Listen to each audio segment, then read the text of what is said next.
भारत में डॉक्टर बनने का सपना तो बहुत लोग देखते हैं, है ना?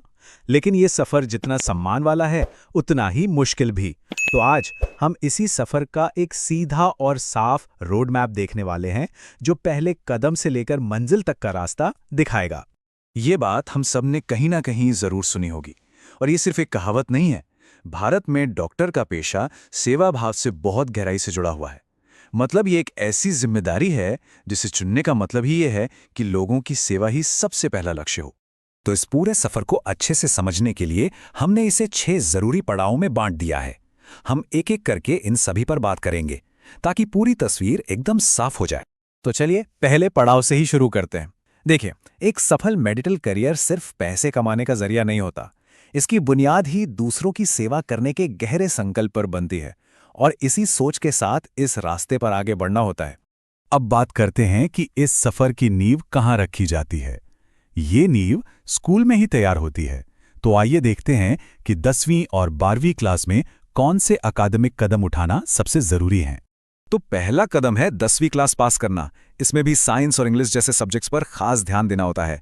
इसके बाद आता है दूसरा और सबसे जरूरी कदम, जो कि 12वीं क्लास में उठाया जाता है।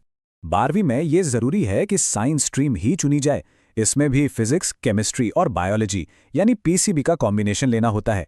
और हाँ, कम से कम 50% मार्क्स लाना भी जरूरी है। ये समझ लीजिए कि ये मेडिकल कॉलेज में एडमिशन के लिए पहली और सबसे जरूरी शर्त है। चलिए अब अगले पड़ाव पर चलते हैं, जो है एंट्रेंस एग्जाम। ये एक बहुत ही कॉम्पिटिटिव परीक्षा है जो ये तय करती है कि मेडिकल कॉलेज का दरवाजा किसी के लिए खुलेगा या नहीं। ये समझना बहुत जरूरी है कि इस एग्जाम की तैयारी स्कूल के टाइम से ही शुरू हो जाती है। स्कूल में सीखे गए कॉन्सेप्ट्स ही इस एंट्रेंस टेस्ट का मजबूत बेस बनते हैं। भारत में मेडिकल एडमिशन के लिए जो मेन एग्जाम है वो है नीट। इस परीक्षा में जो रैंक मिलती है उसी के आधार पर काउंसलिंग होती है, और ये तय होता है कि किस कैंडिडेट को कौन सा कॉलेज मिलेगा। अच्छा, नीट परीक्षा में बैठने और मेडिकल कॉलेज में एडमिशन के लिए उम्र की भी एक सीमा तय की गई है। कम से कम 17 साल और ज्यादा से ज्यादा 25 साल। एक बार एडमिशन हो गया तो असली ट्रेनिंग शुरू होती है। ये जो एमबीबीएस प्रोग्राम है, ये 5.5 साल का एक लंबा और काफी इंटेंस सफर है। तो ये जो पूरे 5.5 साल हैं, इनको 2 हिस्सों में बांटा गया है। पहले 4.5 साल क्लासरूम में थ्योरी की पढ़ाई होती है, और उसके बाद 1 साल की कंपल्सरी इंटर्नशिप होती है। ये 1 साल की इंटर्नशिप बहुत ही ज्यादा जरूरी है। असल में यही वो टाइम है जब किताबी ज्ञान और प्रैक्टिकल दुनिया का मेल होता है।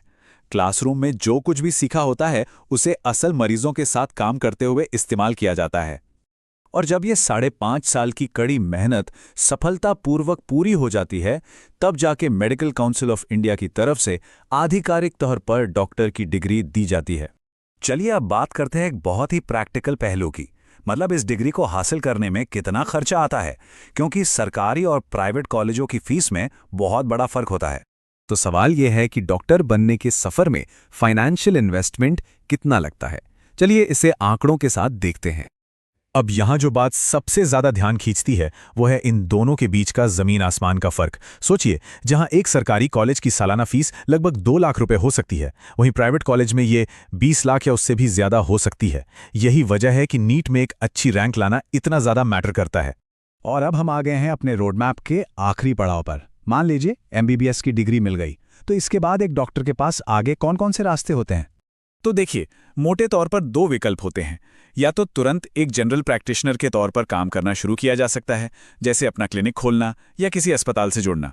या फिर किसी खास फील्ड में स्पेशलाइजेशन करने के लिए एमडी या एमएस जैसी आगे की पढ़ाई की जा सकती है। तो ये है डॉक्टर बनने का पूरा रोड मैप एक नज़र में।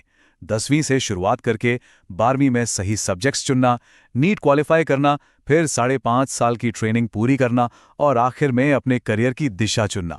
तो रास्ता बिल्कुल साफ है और मंजिल भी पता है। अब सवाल बस एक ही बचता है, क्या कोई इस चुनौतीपूर्ण लेकिन बेहद सम्मानजनक सफर पर चलने के लिए तैयार है?